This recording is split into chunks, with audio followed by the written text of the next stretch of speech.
أنا الدكتور هاشم طبيب بيطري. موضوع مهم لمربين الحيوانات المثقفين. شلون يعني؟ في ناس تسألني تقول دكتور نقدر نستخدم لقططنا وكلابنا الإناث حبوب أو إبر نمنع عنهم طلب التزاوج، يعني أيضا نمنع عنهم الحمل؟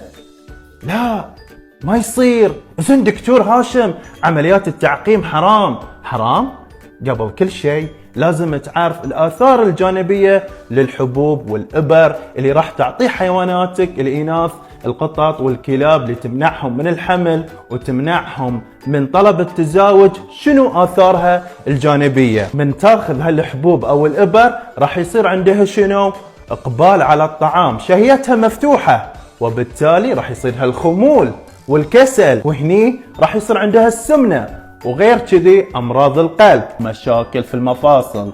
بس لا مو بس، طبعا أشياء كثيرة آثار جانبية، منها أكبر عرضة للسكري أن القطط والكلاب تصاب بالسكري، تغيير في أنسجة الثدي، خلل في مستويات الهرمون الغدد الدرقية، التهاب وتقيح الرحم والسرطانات.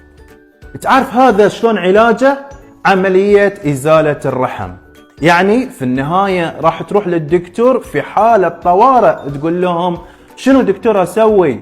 بعد رحلة ألم مريعة راح يمر فيها الحيوان وتجرى له العملية ممكن تكون ناجحة، لكن حيوانك من كثر الألم اللي عانى منه راح رحلة إلى السماء.